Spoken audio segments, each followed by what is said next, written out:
voice I heard is, let's try again. Let's try to understand you, me, this machine. And I went on a long, long journey of trying to learn every single tool I could.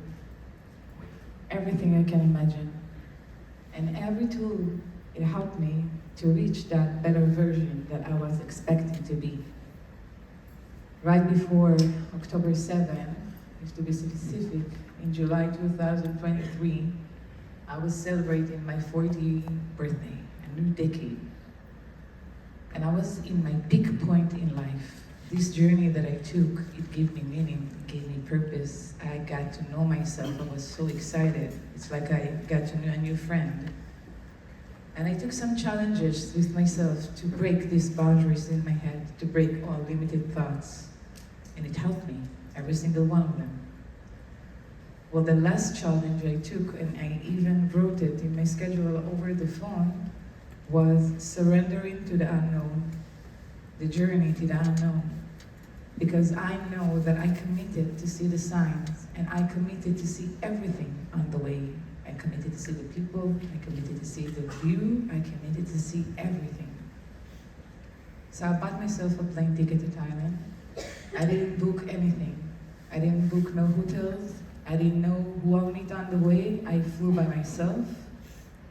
I'm 40 years old. Why is it so important to you to go across the world just to test yourself?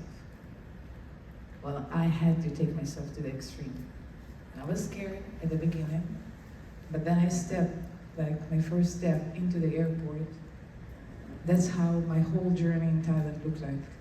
It was a chain of people, and each one introduced me to the next one, and with each one, I'm becoming more and more confident, and I'm closing more and more circles. And I had this amazing journey. One of those people was a 22 years old girl. She was a feisty businesswoman, so before she asked me what's my name, she asked me, where is the jewelry from? And I smiled, I said, it's mine. She asked me if I have a website, if I'm selling them. And I told her that I am just starting because I also took a challenge to become that artist, that free person that I want to be. I'm a writer, I'm a painter, I do many things. She said, I have the best opportunity for you. I'm gonna introduce you to the Nova family. There is a festival coming up in 3 weeks. There are gonna be 4,000 people, 3,000 people. That's gonna be an amazing start for you. I had 3 weeks before the Nova, and I looked at her and smiled and said, it's impossible.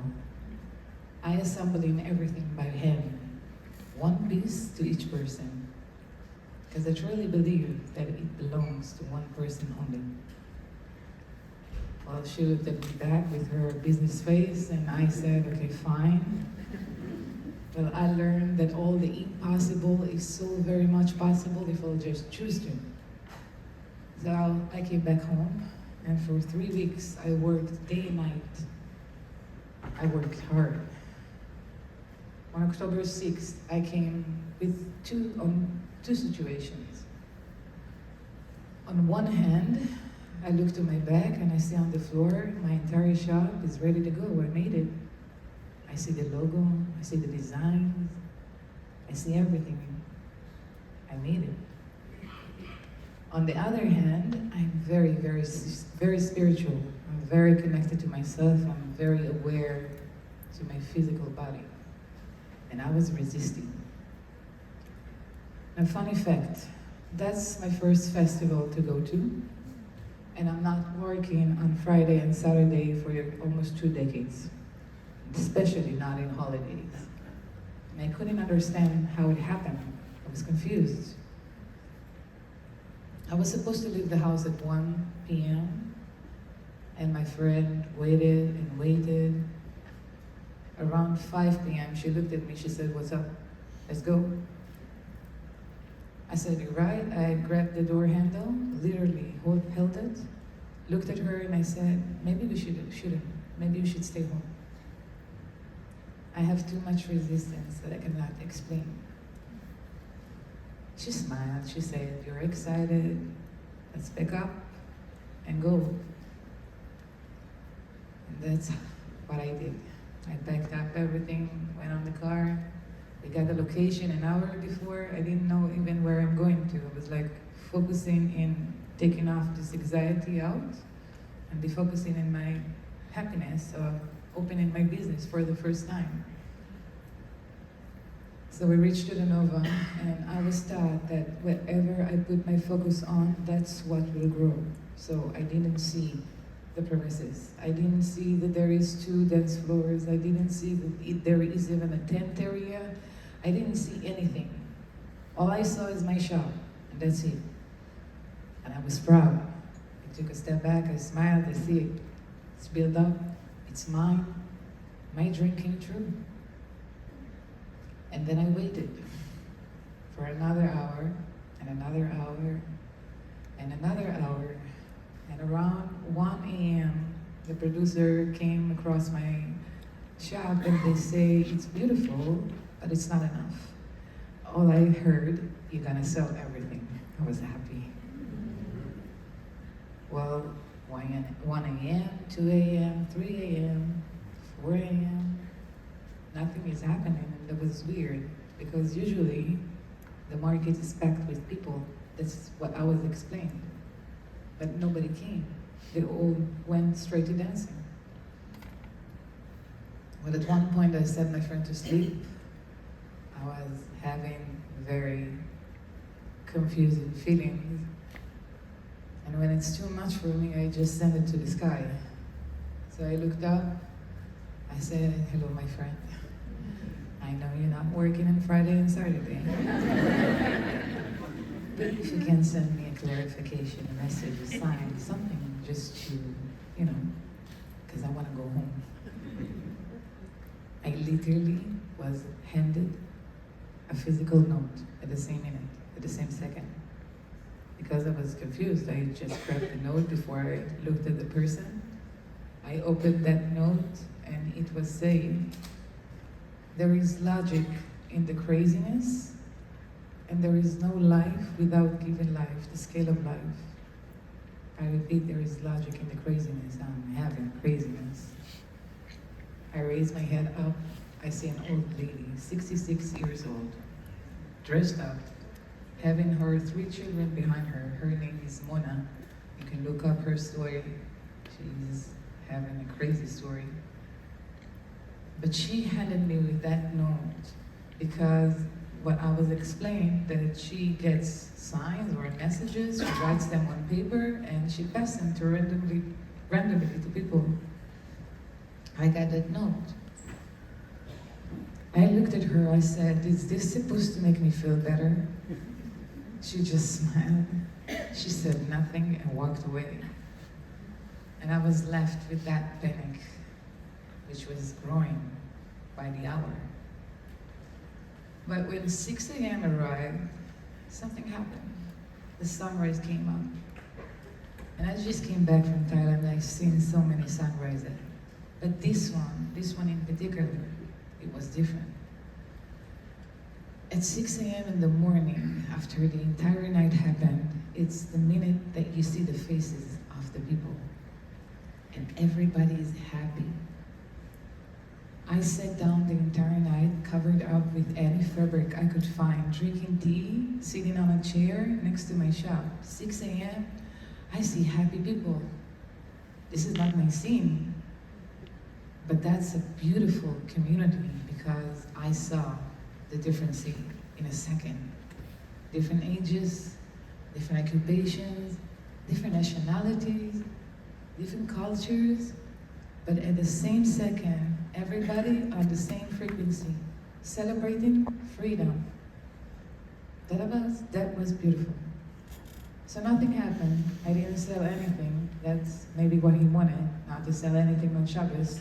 I'm fine with it. But I was grateful for that moment. I said, you know what, nothing happened.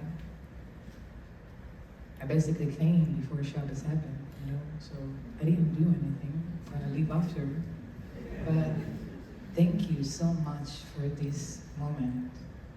Thank you so much for witnessing this second.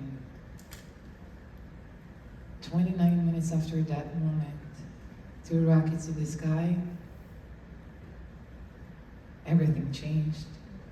And I turned again. I'm sure you heard too many stories about those two rockets in the sky that started everything. That some of my friends literally thought that it's fireworks, and it took me 5 big breaths to say and scream, it's rockets. Against all odds, against all what other people did, we are vendors. So we brought our cars back into the premises. We're good Israelis. 2 rockets, 4 rockets, 6 rockets, that's nothing. It's gonna end, right? 10 minutes, 20 minutes, 30 minutes, 40 minutes, doesn't stop. Another fact, I served the army 23 years ago. I served the army during Hamat Magen's war. I know the sound. I served in Givati, I served on the border of Gaza. What I heard at that moment was RPGs, grenades. I know to tell the difference between an M16 and a Kalach, and I hear a Kalach. We are not allowed to shoot an automatic weapon. I hear automatic. She loves to have people. She loves animals. It's very important for mom to fight for animals. Her animals are waiting for her at home, and I'm sure she's worried about them. Juan is a great artist. In the past year, we discovered so many talents that my sister had and have. Her biggest achievement was at this festival, at this party. She prepared a beautiful table full of jewelries, and she was very proud, and she is still very proud. Saturday morning, she managed to talk to my parents on the phone, telling them that they are being attacked, that people are running after her, and they had to run away. She and her friends.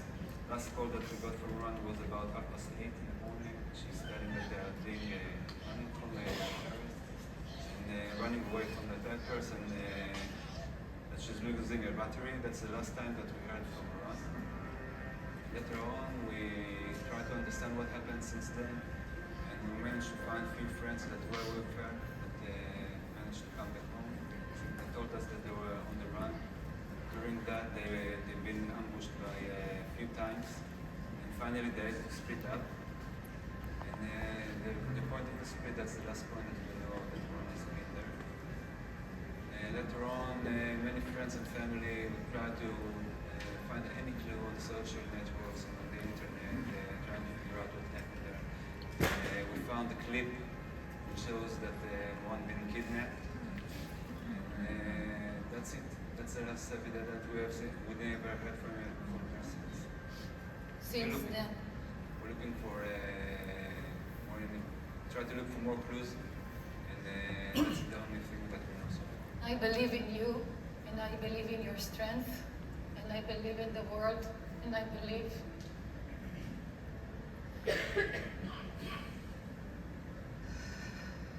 that I will see you soon.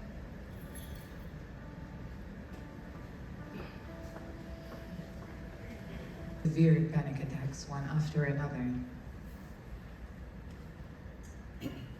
My friends were calm, and I was trying to take the same reaction back at me. It didn't work. At one point, my friend looked at me, he said, when I give you the cue, you jump as fast as you can into the car with your friend, you drive as fast as possible after me. I smiled at him. Are you nuts? Well, he gave me that cue. We jumped into the car, we started to drive. But how to tell? Nobody gave us or taught us how to drive between screaming and falling people. So we had to ditch the car really fast after 2 minutes. I jumped from the car, somebody pushed one of the fences, it fell straight on my leg. You don't have the time to scream, you just keep running. I always like to say in this part that I really put an effort. We really put an effort of trying to survive, run, hide, understand. 5 hours. At one point, we were on a car with a stranger that tried to save us. And I thought that I had to do something. Well, I tried to talk to the driver, asking him how much fuel do we have, how much time do we have to run. He said a lot. But every turn we took, we were being ambushed. At one point, we reached the police over the phone. They gave us the command to get off the cars, go hide in the trees. But that day, 45,000 calls at the same hour reached to the police stations all over the country, which some of them didn't know how it looked like physically. Well, we were in the middle of a 400 acre of a potato field. No trees, nowhere to hide. It was a dry river. We saw some trees at one point, and I understood that I have to do something. So I had 3% of the battery over my phone. I took a deep, deep breath. I called my father, and I said, Dad, this is not a joke. We're being shot at. We have to get off the cars and go hide in the trees. He says, what? I said, Dad, this is not a joke. We need to get off the cars, go hide in the trees. You need to understand that I'm the dramatic in the family. Well, I wanted to be an actress. He didn't understand. I didn't want to shock him too much. I said, forget it, everything is good. I'll talk to you later. Now my mother, that's a whole different story. She's Moroccan. I'm afraid of her if I don't have a good answer to give. Well, she called. I didn't answer. I texted her, I don't have battery, I love you. But I'm not saying goodbye, right? So I deleted the I love you part. And that's the last words that my parents heard from me. I talk to you later, I don't have battery. The rabbi talked to me today about if it's helping me talking about it. And I said to him that every time a different part makes me cry. And I don't understand because I'm telling it so many times during the past few years. But this is my part of today. My mother. I miss her. We got off the cars. We went to hide in that tree, 5 people cleaning on each other, trusting that the person standing next to us, he must have the tools. Well, when I looked aside, I see everybody shaking, shivering, goosebumps. And I understood really fast that this is my own story, but I also felt responsible for my friend, because I brought her. We waited in that tree for 40 minutes until these 3 Israelis came. One had bloody pants and it was blocking it. I was not accepting the situation. Until that point, we heard just artillery sound. I didn't see anything. From that point on, screaming in Arabic. Our group split into 2. Some of them kept on running, and some of us just turned right in that dry river and laid on the ground, trusting that we are hiding. It took me only 1 second to understand that we are completely exposed. It took one more quiet moment. And then we heard cuckoo, like somebody surprising me. We looked up. We see a bunch of terrorists standing on top of that mountain, screaming Allahu Akbar, celebrating happy, starting to ride after us. We didn't know how to explain the next moment because we were really close to each other. But they managed to run, my friends. The terrorist was already closing on me. He raised an iron pipe in the air, and if till this moment I showed anxiety, panic, crying, Then from this point on, this is the place of your thoughts. But it's not thoughts. This is not time to think. You need to choose an act really fast. And I always say that something acted for me at that situation. I was a soldier. Something screamed in my head, jumped. I was sure that it was a right height to jump from. But as you saw in that video, I jumped and I fell into a small pit. I was injured immediately. I turned around and I screamed, "Please don't kill me, I'm Arab." I pretended to be an Arab, that's what came out for me. Another fact, I am half Moroccan, half Egyptian, very much Jewish. My grandmother used to speak to me Arabic till I was 17. I learned in school Arabic. I had Arabic friends, Arabic neighbors, Arabic colleagues. I was growing up in a mixed city in the south of Israel, Beersheba. Arabic is not a strange language, not to me. At that point, that's all I had.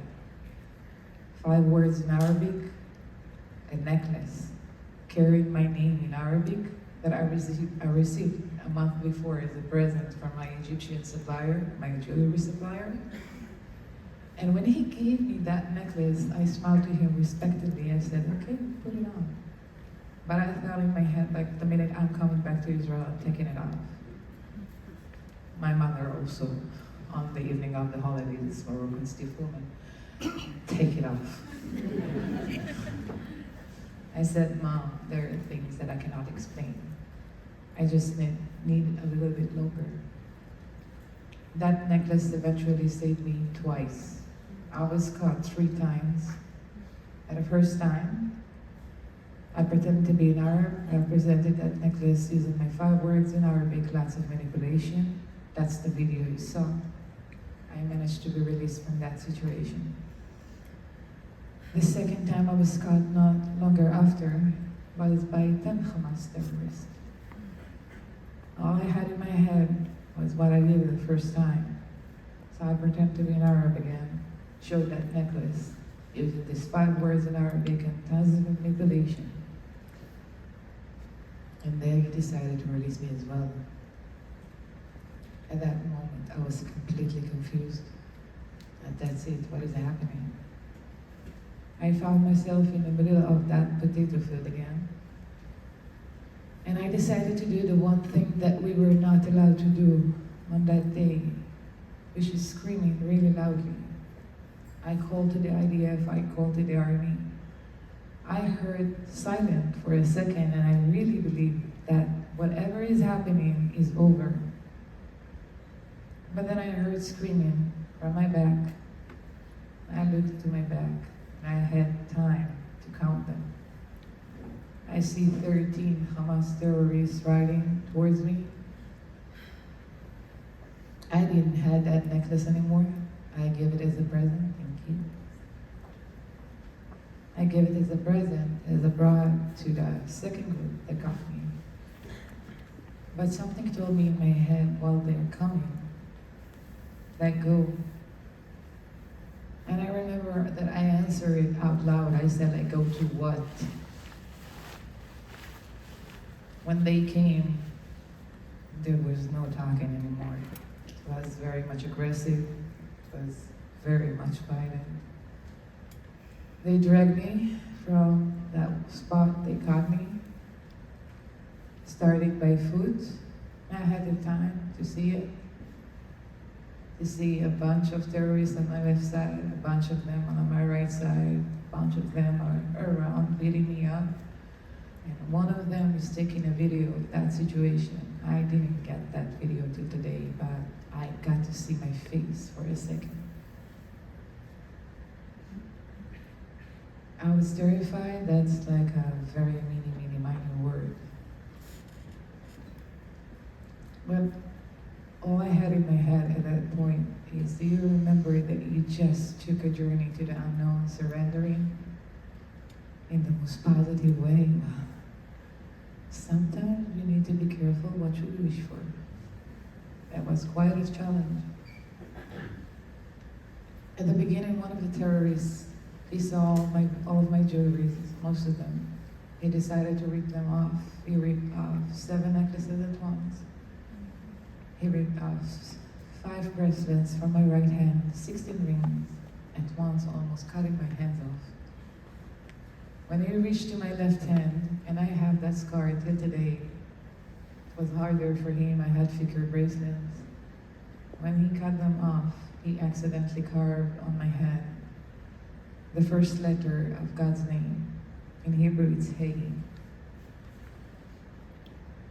All I saw, red, not bleeding, very clear. And all I had in my head at that time, because I had to disconnect myself from the situation, all I had at that time is, do not resist, surrender. I promise you, everything will be okay. Repeatedly, again and again and again and again. I didn't cry. I'm crying now, but I didn't cry. I didn't scream. I didn't resist. All I had in my head was this worst case scenario list, opening it up. And I'm starting to check, one after another. I'm being caught. Now there are men taking my freedom. Now there are Hamas terrorists. Well, the next scary thing is that they will find a car before somebody is finding me. Because I know the drill. From this point on, I'm a soldier. They found a car. We are 11 people inside that car, 10 Hamas terrorists and me. I was laying on the floor of them in the back seat with my legs towards the door. When we entered Gaza, all of them were very happy, but one, the leader, he was the happiest, and he screamed, happy, happy. I called him the Joker because his smile didn't end it. That's a face I will never forget. He picked up my head, and he wanted me to see how it looked like, the entrance to Gaza, my biggest, worst nightmare. I remind you that I said that I grew up in a coexisting city. I'm a peace seeker. I don't have time to fight. I have been lazy to fight. I prefer to go to the beach. What I saw at that moment was 100% of civilians, from the youngest to the oldest, celebrating evil by screaming, God is great. And I didn't see anyone at that situation. I thought that this whole celebration is for me.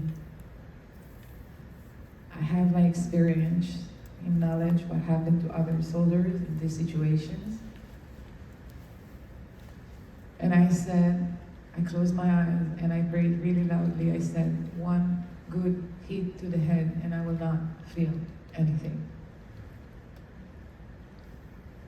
The car stopped in the middle of that crowd. The door opened.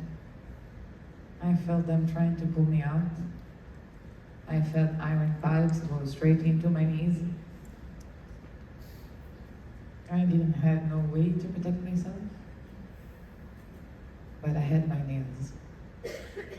And all I had in my head, I remind you, there are quick thinkers in that situation. It's like something gives you the tool to react in this situation and everything is so fast. I stuck my fingers, my nails, onto the person that I was sitting on really, really strongly. Because all I had in my head that if somebody is going to try to pull me out again, I'm taking him with me. I'm going to use him as a human weight. I probably hurt him because he screamed, Khalas Shabab Arab, which means the stop. That's an Arab child. Somebody closed that back door.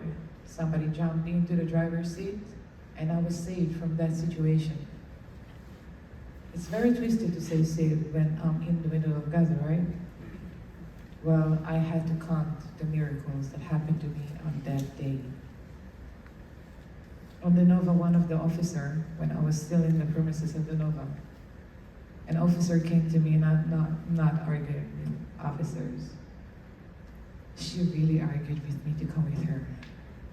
And I kept telling her, no, I'm not coming with you. I don't have a better plan, but I'm not coming with you. She died no longer after she left me. She wanted me to come with her to one of the death shelters. So I was saved. Two of my friends, they wanted to go under the stage to hide there or in the bar, which looks like a really good hidden places, but I was resistant to it. And I didn't know if you heard about all of the people that were under the stage and in the bar were slaughtered. I was saved again and again. So I was counting my miracles one after another. From that lynch happening, I was taken into the hospital really fast. I remind you, I was injured. I completely forgot about it. I didn't felt it even. They took me to the hospital. They pushed me on an iron bed. It was a very, very tiny room packed with Arabs. Each one pushing the other to see what's the trophy. I'm lying on that bed while one of them is taking off my shoes, one of them is taking off the things from my pockets, and another person comes to take off the rest of the jewelry from my ears. I was covered with Hamas terrorists. And I was sure that this is the end for me.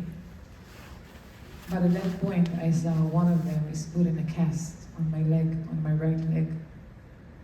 So I said to my head, okay, you're not dead yet. There's some reason they're keeping you alive. You have to remember everything you see. And that's what I did. At one point, they covered me with a sheet. They shoved me back into the car, and off we go to the first house. Throw me on a mattress, taking the sheet off, and now I have an investigator in front of my face. At that point, I allowed myself to cry. I allowed myself to be hysterical. I don't know, I looked for mercy. But he kept smiling at me. Kept smiling, saying things. Well, at one point he was patient and he kept repeating on the next question. Where do you serve? Where do you serve? And I didn't understand why he was asking that I'm old. Well, at one point he grabbed my pants. He shook them from side to side and asked me again, where do you serve? When I looked down and I saw what I chose to wear,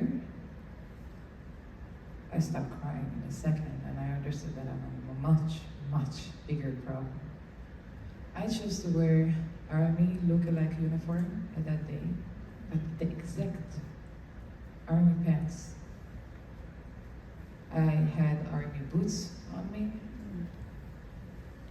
and that was my story from the beginning. But at one point, I thought that it's just a mistake because I'm a civilian. Somebody will explain to them that I'm not a soldier, and I probably will go back home, right? Well, 2 hours later, they brought into the room this young girl, being carried by 2 men. She's barefoot, she's wearing her pajamas, she's very young, she's 18. Bright hair, bright eyes, bright skin. She is for sure not from the party, and she's for sure not Arab.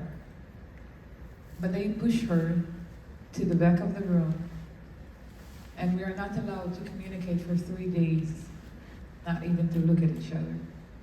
We needed to stay for 4 days, 4 nights, days and nights, 24/7, sleeping with the terrorists inside our room, 4 of them. And I really tried my best because at that moment I had a really twisted thinking. When I saw her entering the room, it was not just me anymore. And I know that I had to do everything to protect myself so I would have the ability to protect her. So I started thinking. I really tried my everything straight from the start. To communicate, to understand. I really didn't know that they are Hamas. I knew that they are terrorists. So I didn't have even who you are, what do you want from me? They obviously didn't give us the information because they'd like to play with our minds. Now I'm gonna sum up really fast the physical part because that was not my story. At the end, I broke my legs, both of them, in 7 different places. I had severe bruises and scars all over my body from the way. I lost 8 kilo from my weight in 54 days. As a skinny person, that's a lot. I even wear hearing devices because I lost half of my hearing. I don't really have it now because sometimes it's really nice not to listen to everything. Obviously, I lost my business. I lost my freedom. I even lost my name. And that's it. That's the start of my journey in Gaza. I was moved 11 times. I had 5 different houses. I had 5 different costumes. And that's nothing. I really didn't feel the pain. I had severe amount of lices on my head, but not the amount you know, because we had it everywhere. And I was allergic to every single one of them. And still, that's not the story to tell. To understand my story and my biggest, highest moment during captivity, we really don't have time to all of it, but I'm gonna share some point of views to understand the situation that we were at. So to understand me, I want you to picture that Jewish girl in the Holocaust. She went to play with the Germans to get information, food, water, medicine, whatever she could bring back into her house, to her friends, to whoever she needs to protect. That was me. The 18-year-old finally found, after 10 days, we found her mother, but her mother didn't really function because she didn't know what happened to the rest of her family. So I took this responsibility to guard them both. So all the communication went through me.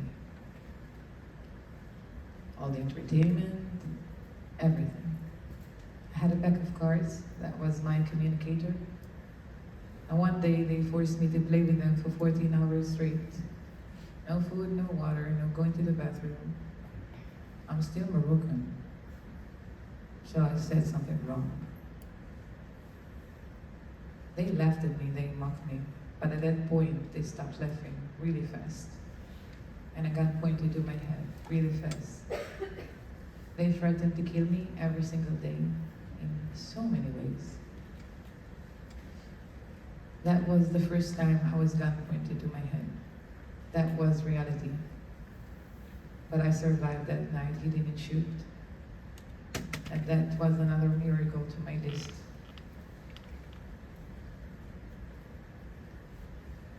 You get to live, I get to live it today also, but we get to live months and weeks and days and hours and minutes. We don't have it in captivity. We have moments, and every moment we survive, we should be grateful. So, Modani, or that prayer in the morning, I said it so many times a day. I felt like I reborn every single second. It's not obvious that I survived the mornings that I woke up, but I'm grateful because I survived between 200 to 300 bombs every single night. Our window exploded, our building got hit, but we survived a day after a day. So thank you for that. It's not obvious that we survived a half a day. We don't know what's happening outside. We don't get to see the television or radio. But we know that they are getting affected by any information they hear over the radio. And then it comes straight to us. So it's not obvious, so thank you for that. It's not obvious that we survived the nights. But I'm sure that I got the amount of food and water that I do need to survive. So thank you for that too. Somebody coughed in the room now. We could have died from that. The lack of hygiene, the diseases, the situation that we had.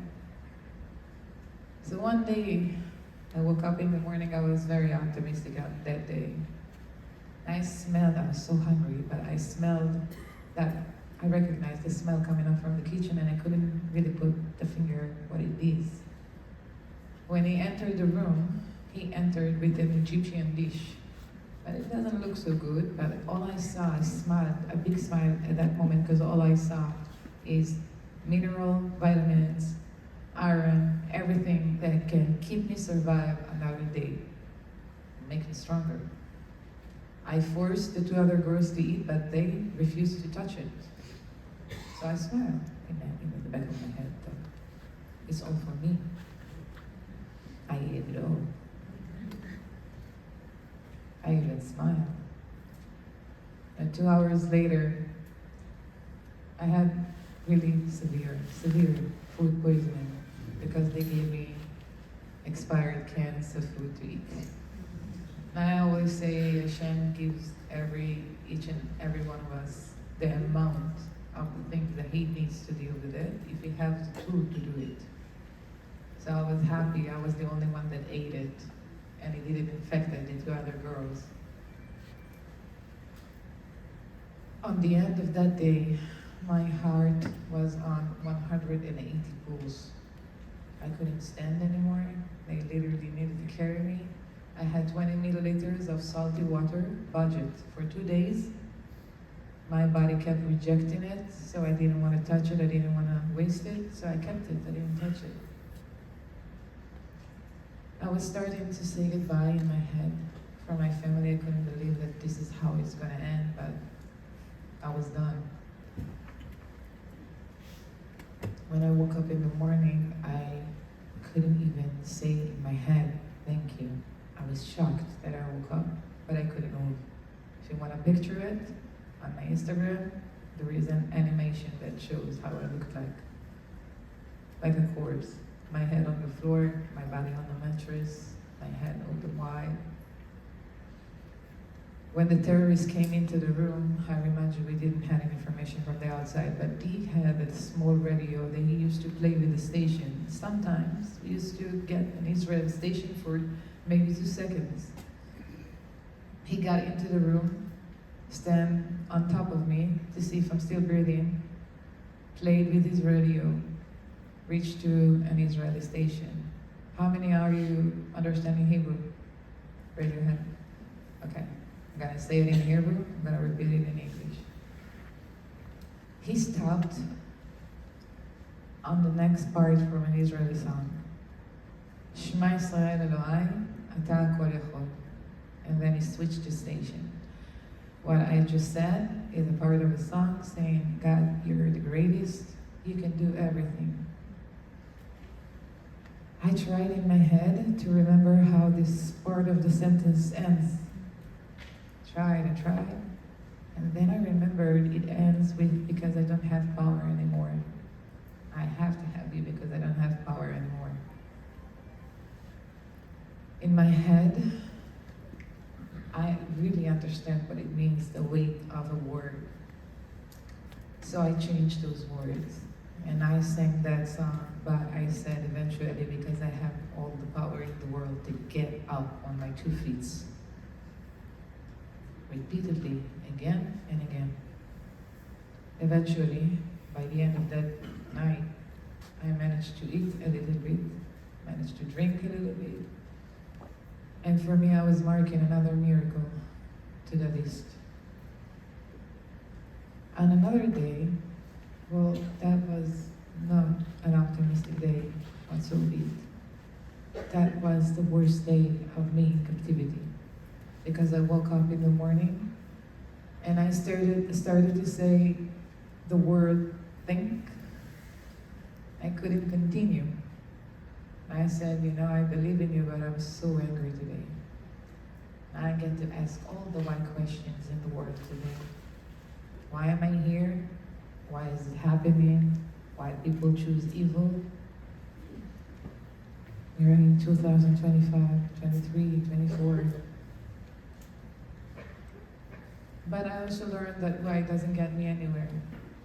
And I learned in my studies that you need to change that why to a what for. I remember that there was one thing, and I was really frustrated in that situation. I was in severe pains. I felt everything. I was hungry, homesick. I didn't have no tool to deal with what I was experiencing. But I remembered that I still have my imagination. And I know how to do guided imagination. I was taught how to do it. So I closed my eyes, it was Friday. I went home. I remind you, my Moroccan mother. Tons of food, tons of colors, tons of smells. I remember how my father sounds when he reads the Kiddush, and I remember also how the argument after the Kiddush sounds. I remember how it feels to hug my mother. I made all of my senses work as if I'm in this situation. When you do that, medically, something happens in your head. When you close your eyes, it doesn't know to tell the difference between imagination or real life. And that sends good stuff to your body at that moment. So I was happy for a second. I smiled, I didn't feel pain. I was even not hungry. I had lots of Moroccan food on the table. But then I heard my name repeatedly again and again, Stella, Stella, Stella, and I know it's a terrorist again. Open your eyes before you lose it. I open my eyes. I see Abu Hamza standing with a plate, half a dry pita, 30 grams of halva. I don't have water, and I really don't like halva. I was so good at dinner. Like that, I became frustrated again. Pains, homesick. No comfort in captivity, I was hungry. I shoved that halva into the pita, I put it in my mouth, I ate it. We are not allowed to express emotion in captivity, but I was very frustrated at that situation. We are not allowed to cry, we are being punished for crying. And for our emotions. I don't know how they see it from outside, but we are being punished for that because they want to make us with no fracture of humanity inside us. I cried, it was a small cry. I was leaning on the wall. I knew that this cry is not enough for me to express what I'm feeling, and I accidentally banged my head against the wall. I really thought that maybe this pain will finish this pain. But what happened is two terrorists running into the room, taking that half a pita off my mouth, punishing me, shoving me back into the mattress. When they did it, I saw that first letter of God's name again on the wall above my head. And my reaction while I'm being punished is smiling. The terrorist didn't understand why I'm smiling, and he stopped. He left the room. I was saved again from a situation, but I thought that I completely lost it. The other girl, she came, I told her, you need to protect yourself, you need to protect your mother. I lost it. I started to imagine things. But then she pointed it, and she said, I need to understand she's not coming from a believer house. But it's like from the beginning, we shared our energy together, and she prayed with me every single day. So we saw the same things. We were on that same frequency. And I trusted her. When I spoke about that big moment before, that was built out of those kind of situations. There was another situation. It looked like the end. I was saved again. I was smiling again. And then I ran to the bathroom because that's the only private place we have, and only for 1 minute before somebody comes to open the door. I looked up to the ceiling, I closed my eyes, I pictured the sky again. I told him, you know what? I understand. And I surrender in the most positive way. There is this Schrödinger theory that says that we live in both of reality, dead or alive, at the same moment. I looked up and I said, you know what? Whatever you choose, dead, alive, but I'm not keeping feeling that fear. I'm trusting it. I'm surrendering. I'm gonna do whatever I can as long as I choose to, as long as I choose to. It's not just his work, it's mine also. But I was committed, I was obligated to the situation, and I promised, not small promises of how will I dress, or if I'll keep Shabbos, or mitzvot, or this and that. I promised to spread that faith in any place I can, because nobody can live in this world with nothing to believe it. And I took that long journey from the back door just to understand that this is mine. So I promise to do whatever I can. On day 49, 3 terrorists came into the room. They told us to put costume on. They smiled, and they said, "You're going home." I didn't smile. The 2 other girls, they smiled. I had a bad hunch. They cut off my cast, and I just reminded that we didn't know even that my left leg was broken at that point. Not even a year after I was being released. That's the only time we found out that my left leg was broken. He cut off my right foot cast. My leg was completely black. He handed me with 2 pair of heels. I'm on the 6th floor. I'm not allowed to limp, and I'm not allowed to fall. But I looked at him and I said, how? He gave me the face, that's how. It's either a bullet in your head, or you're putting the shoes on. If I need to sum up my entire captivity to 3 things, that's faith, values, and mind over body. Because if you know how much power we have to this machine, you will be amazed. Not only that I reacted during this entire captivity, not as myself, as my increased, better, best version, but I found myself during captivity. Not only that I found some way to put on those 2 heels, get off 6 floors by foot, walking for another hour and a half to the exchange point, because he said that I'm going home. I was not happy. And when the guards met, when they needed to exchange us, they started to argue. And I had a severe panic attack starting, but I can't move and I can't show it outside. I felt somebody is pulling my shirt from the back, whispering in my ear, "Not you, not now." I watched those 2 girls that I was guarding, helping me to survive, walking away. They dragged me back into Gaza. I went through an abandoned house that was completely broken. Every second felt like, that's the last one, no, that's the last one, no, that's the last one. I'm in a completely dark room. You don't see anything, you just hear whispers, foot walking. And you need to wait.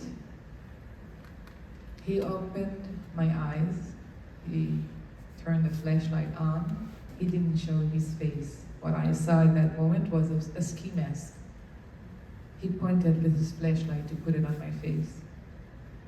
That's the only time I told him no. If you're gonna kill me, I wanna see it. They argued a little bit, and then they decided to move me to another house.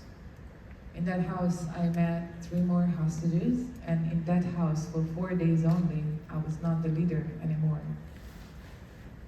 I was guarded by one of the guys in the room, and that's a name I promised to take with me to everywhere I go.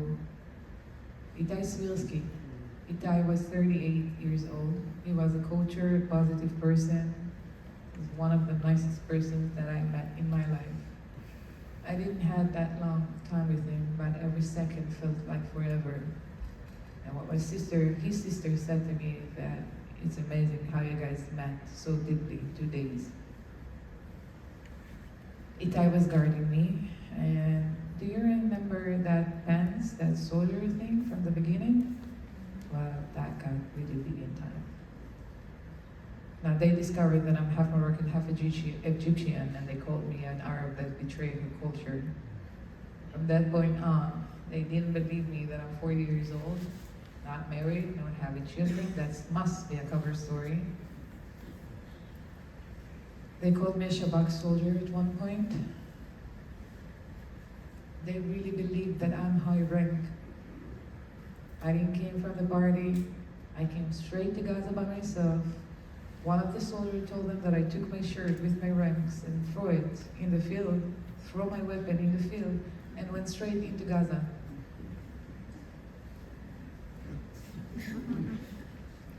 Really, how? Seriously, I looked at the person I left at the beginning, but then I saw he was serious. I can cry, but that's the reality I'm having. I was under tons of investigation. And Itai at that house, he really fought for me. He really tried to say everything he could, gave information about me to show that I'm not a soldier, because they kept saying that even if there will be a ceasefire, I'm not going home. So Itai came into the room one day, at the last day inside, and he had that face. I will never forget. He said, I promise I will fight for you. I promise that when I'll get home, I'll fight for you. I said, what? He said, I promise I'll fight for you. Itai was murdered 2 weeks after I was released with one bullet to the head. He didn't do anything to them. He was super obeying. He did everything they asked. And I failed with bringing him back home. But I promised to him that I will do everything to take him to every place I go to. So Itai is here, guarding me still. I don't know what happened in that house, and that's a story for another day, when I get that book out, when I have a different lecture. But I had another miracle. That was my biggest one.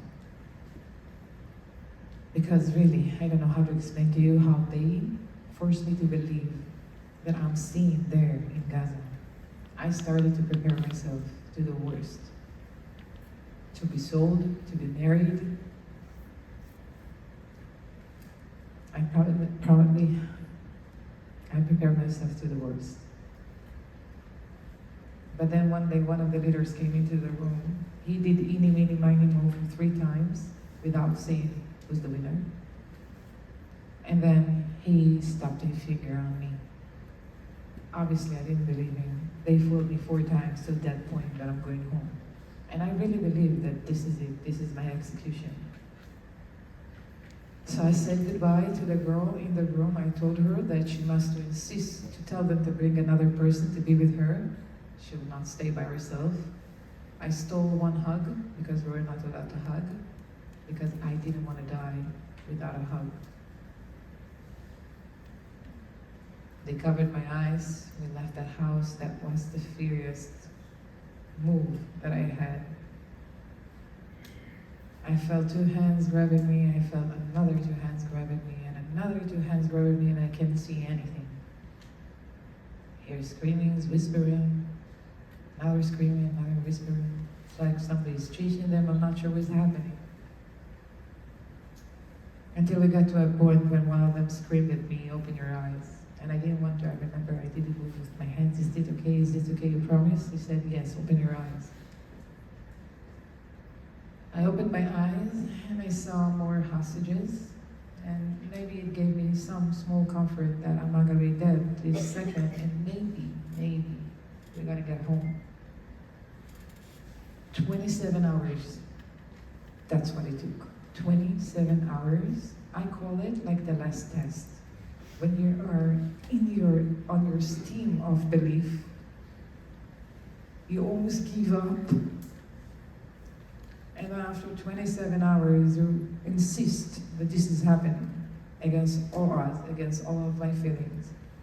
Because I was not supposed to be on that list. I waited for the second that somebody will come and say, I'm sorry, we made a mistake.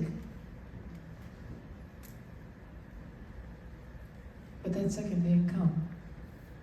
Eventually, after 27 hours, I saw that Red Cross Jeeps. And I was fortunate enough to be on the last day of the first deal, right a second before it got exploded. And got on those Jeeps. And somebody handed me the phone with an officer from the IDF. That was my first clear Hebrew from the outside. Saying, congratulations, you're on your way home.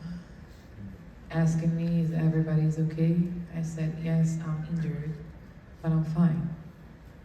If you repeat all the videos, you'll see that all the hostages, when they came out, first words, I'm fine. I had many prayers during captivity that I made up in my head. And all of them said, thank you for bringing me home, safe and sound. But one day I woke up and I see my legs and the bruises and the scars. And I know that I'm extremely sick, that I'm suffering. But as long as this working and this working, I'm fine. Everything else, I can repair. So I got to see that entrance. I got to see that border, that huge border that I imagined in my head was iron small door, which somebody open it and say, welcome to freedom, that's it. That was separating my life to my death. But as I saw Gaza going away from me, and after I was checking that everybody is okay, I even covered my face, and I had a small smile. Because I won. I beat all limited thoughts in my head. I survived against all odds. I was on the 6th floor in houses. We had 200, 300 bombs every single night. It was a Russian roulette, and I survived. Go back to hear the testimonies of the hostages, and all of them are saying that something, I know what it was, sitting next to me, guarding me, saving me from every situation that came, because I had a purpose to go back home, and I promised to find it. I came out from Gaza with many stories and many conclusions and many insights, and I share them for the past 2 years. And I talk about the difference between we and them, and I talk about the different languages. And I'm asking for new education, and I can ask for so many other things, but you know what, since all of the living hostages came back home, I started to ask a different thing. Because I can ask big things, and when you build a pyramid, the big is at the end. You just need to start at the basics. So let's go back to the basics for a second. When you wake up in the morning, I want you to remember that the first person you see is your own self. What extra value do you give to yourself? With what energy, with what thoughts, with what mindset are you living that house? What fights are you choosing to fight? And what do you choose to give up? Think about how much it would be easier if we be nice to ourselves and then take that energy and go out, live with it. Easy. I was at Pittsburgh a few days ago in Chavez, and I'm not looking for crazy things. I just need to see a little bit nature and I'm fine. But I woke up, no energy. I said to myself, well, you know what I learned? When this energy is not okay, just move a step aside. Now it's a different energy. I put my shoes on, I took my small camera, my small new toy. I went to a walk on the river. it was just me at the beginning, and suddenly I saw a person approach coming towards me, and he smiled, and I smiled to him back. He said, "Good morning." I said, "Good morning." Kept on walking. And another person came, he said, "Good morning." I said, "Good morning." And then I kept on walking. Then another person came and he said, "Good morning." I said, "Good morning." And then I kept on walking. Then I saw another two people with a dog, and I was happy. We stopped, we talked. I invited them to the lecture. They're not Jewish. Good. What happened a minute after? I was happy. I had tons of energy inside me. It didn't take too much. It didn't cost too much. What happened if everybody will be lazy? Lazy to war, lazy to fight. What happened if you will choose different? What happened if you accept the fact that the person sitting next to you doesn't share the same agenda as you? What happened if you do share the same purpose? Just think about those small things. You don't need to look on the top of the pyramid looking for guilty people. Start in the basic. We are all responsible, each and every one of us. So congratulations. You are now my new ambassadors. Be wise how you use my story. It's not a story about sadness. It's not a story about pain. It's not a story about a victim. I'm not a victim. I want everything. Use wisely. Choose wisely. We are almost done. I like to share a moment with you now. This is my private moment because after this whole talking, we need to see some scene. And I'm gonna share it with you. And this is what you worked for so hard. So thank you so much for that. Just take a second.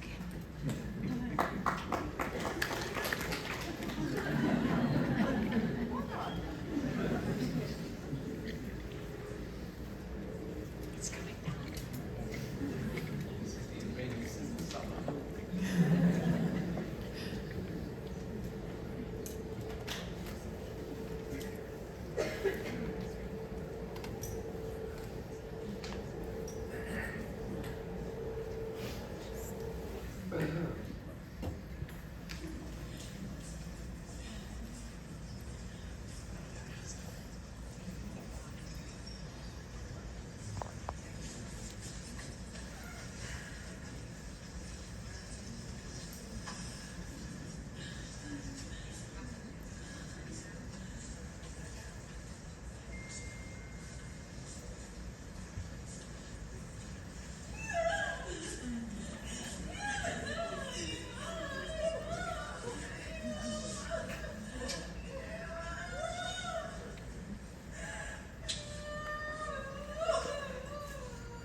Well, meet my mother.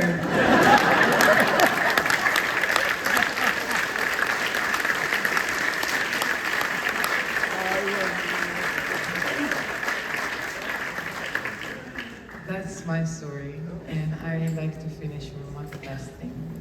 That's, I have another name that I promise to take with me to every place I go to. That name of a girl that is not different than me. She is the same person as me, same age, same lifestyle, same mindset. We had the same journey before captivity. We acted the same in captivity. The same. I got the privilege to meet her brothers during the way to fight for her. Unfortunately, she will not come back home. Her name is Carmel Gat.